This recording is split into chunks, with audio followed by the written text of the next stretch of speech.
पेशी। जी हां, दिल्ली के उप मुख्यमंत्री मनीष सिसोदिया को सीबीआई ने रविवार को गिरफ्तार कर लिया और सीबीआई ने राजधानी दिल्ली में शराब नीति घोटाले के आरोप में सिसोदिया को गिरफ्तार किया है। दरअसल आज सिसोदिया की कोर्ट में पेशी होगी। मनीष सिसोदिया के खिलाफ कई महीनों से जांच पड़ताल चल रही थी। इतना ही नहीं, रविवार को सीबीआई ने उन्हें पूछताछ के लिए बुलाया और फिर रविवार शाम 7 बजे के करीब उन्हें गिरफ्तार कर लिया गया। आम आदमी पार्टी ने सिसोदिया की गिरफ्तारी को एक राजनीतिक कदम बताया है, जबकि भारतीय जनता पार्टी ने सिसोदिया की गिरफ्तारी को सही ठहराया है। बड़ी जानकारी इस वक्त की आपको दे रहे हैं। कल देर शाम गिरफ्तारी हुई है दिल्ली के उप मुख्यमंत्री मनीष सिसोदिया की, जो शिक्षा मंत्री भी हैं, और आज उनकी कोर्ट में पेशी की जाएगी सीबीआई की तरफ से। हालांकि सीबीआई आज जरूर रिमांड मांगेगी उप मुख्यमंत्री की, क्योंकि कई ऐसे सवाल हैं शराब घोटाले से जुड़े हुए जिनके सीधे जवाब मनीष सिसोदिया की तरफ से नहीं दिए गए हैं। सीबीआई की तरफ से दरअसल यही दलील दी गई है कि इसीलिए गिरफ्तारी की गई है क्योंकि मनीष सिसोदिया जवाब नहीं दे रहे हैं, ना तो जांच में सहयोग कर रहे हैं। इतना ही नहीं, सबूत मिटाने का दावा भी लगातार किया जा रहा है सीबीआई की तरफ से। यह आरोप लगाया गया है कि कई सबूत जो हैं, कई मोबाइल फोन्स ऐसे थे जिन्हें नष्ट कर दिया गया, जिनमें कई सबूत थे शराब घोटाले से जुड़े हुए, और इसीलिए मनीष सिसोदिया से पूछताछ किया जाना है, लेकिन वो जांच में सहयोग नहीं कर रहे। तो वहीं भारतीय जनता पार्टी के राष्ट्रीय प्रवक्ता यानी कि संबित पात्रा ने आम आदमी पार्टी पर तीखा हमला बोला। उन्होंने सिसोदिया के रोड शो को भ्रष्टाचार को इवेंट मैनेजमेंट में बदलने का एक तरीका करार दिया है।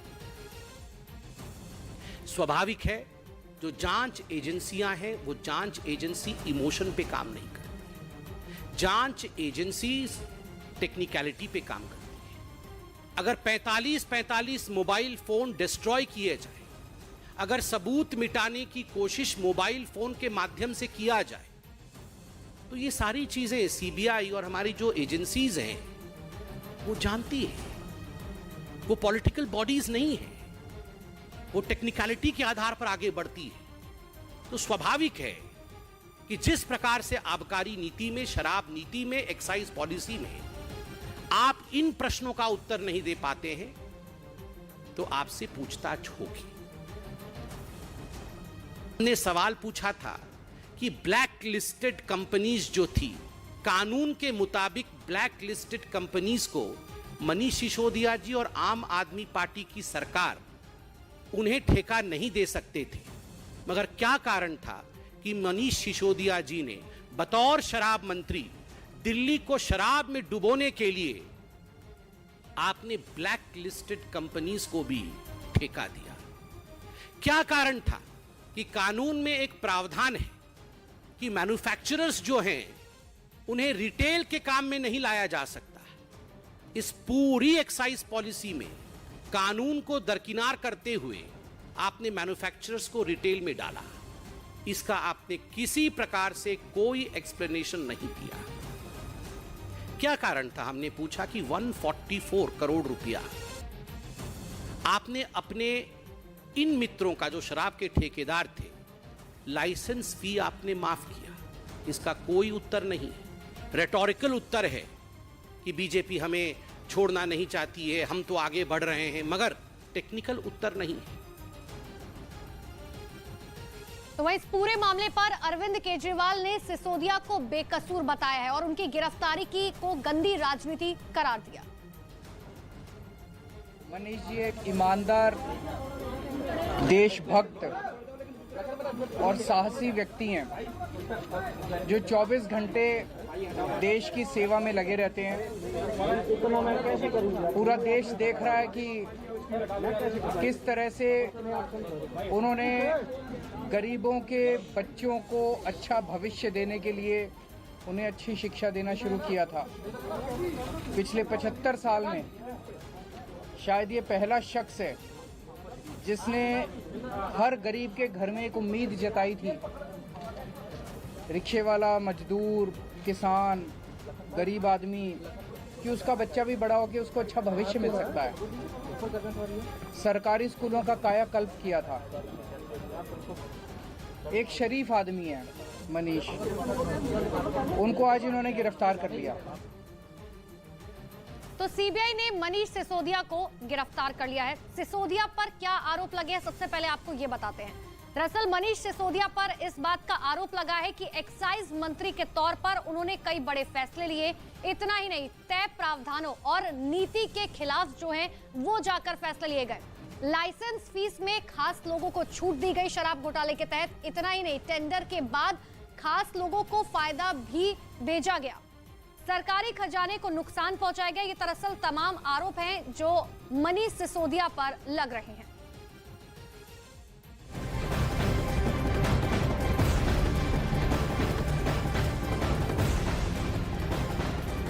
तो दिल्ली के उप मुख्यमंत्री मनीष सिसोदिया की गिरफ्तारी के विरोध में आज आम आदमी पार्टी बड़ी प्रदर्शन करने जा रही है। दरअसल भारतीय जनता पार्टी के मुख्यालय पर पार्टी के कार्यकर्ता और नेता दोपहर करीबन 12 बजे प्रदर्शन करेंगे। आम आदमी पार्टी पूरे देश में प्रदर्शन कर मनीष सिसोदिया की गिरफ्तारी का विरोध आज करने जा रही है। तो बड़ी जानकारी इस वक्त की आपको दे रहे हैं। मनीष सिसोदिया की गिरफ्तारी का विरोध आम आदमी पार्टी की तरफ से किया जाएगा। सीधे सीधे आम आदमी पार्टी की तरफ से कहा गया कि एक गंदी राजनीति का नमूना है और इसीलिए आज आम आदमी पार्टी पूरे देश भर में मनीष सिसोदिया के गिरफ्तारी का विरोध करने के लिए प्रदर्शन करेगी।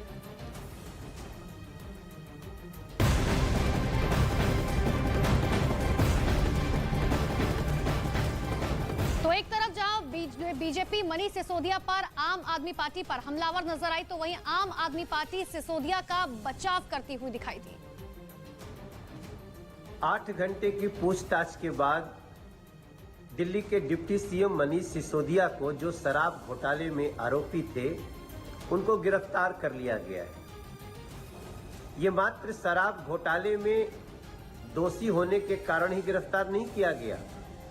शराब घोटाले में सिर्फ संलिप्तता ही नहीं पाई गई है, उन्होंने सबूतों को नष्ट करने का भी काम किया है, जो कि और भी ज्यादा संगीन बना देता है इस अपराध को। हर कुछ दिन बाद ये खुद ही जज बन जाया करते थे लोग, और हर कुछ दिन बाद यही जांच एजेंसी बन जाया करते थे। किसी ने सही कहा है कि अपराधी चाहे लाख बचने की कोशिश करे, साक्ष्यों को नष्ट करने की कोशिश करे, लेकिन इस देश की जांच एजेंसियां, कानून अपराधियों तक पहुंच ही जाए।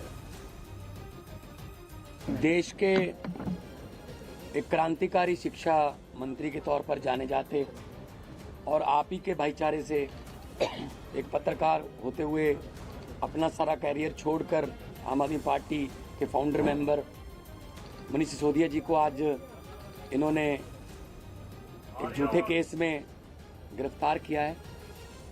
मैं कहूँगा ये मनीष सिसोदिया की गिरफ्तारी नहीं है, लाखों बच्चों के भविष्य की और उनकी उच्च शिक्षा की अवमानना है। और आइए अब आपको ये बताते हैं कि मनीष सिसोदिया को आखिर किन धाराओं में गिरफ्तार किया गया है। तो सबसे पहली धारा कौन सी है ये समझिए। दरअसल आईपीसी की धारा 120B यानी कि आपराधिक साजिश के तहत जो है उन्हें गिरफ्तार किया गया है। दूसरी सबसे बड़ी धारा आईपीसी की धारा 477A यानी कि खातों का फर्जीवाड़ा। इतना ही नहीं, भ्रष्टाचार निवारण अधिनियम की धारा 7 जिसमें लोक सेवकों की रिश्वतखोरी तक शामिल है।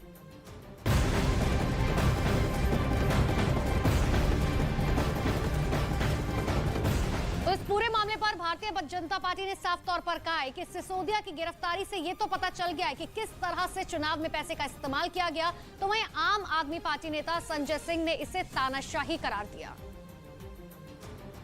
जो सरकारी गवाह हैं दिनेश अरोड़ा और जो बाकी लोग हैं विजय नायर और जो बाकी इसमें कल्पिट्स हैं, उनके आमने सामने कर दूध का दूध पानी का पानी पता लगे किस प्रकार से लिकर माफियाओं से पैसा लिया और लिकर माफियाओं का पैसा किस प्रकार से गोवा के अंदर और बाकी राज्यों के अंदर चुनाव में खर्चा।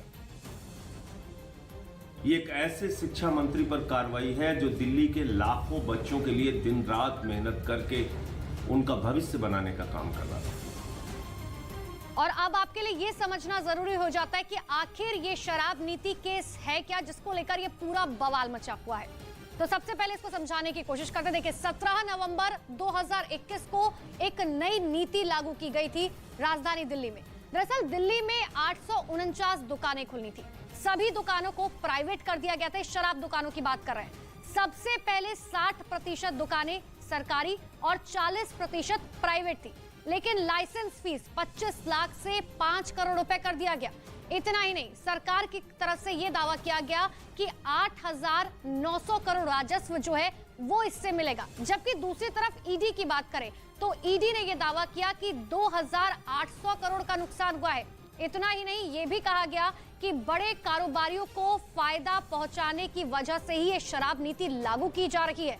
इतना ही नहीं, लाइसेंस के लिए रिश्वत लेने का आरोप भी डिप्टी सीएम मनीष सिसोदिया पर लगा, जिसको लेकर सवाल लगातार पूछे जा रहे हैं। और आखिरकार में यह हुआ कि दिल्ली सरकार ने शराब नीति को रद्द कर दिया और अपना फैसला वापस ले लिया।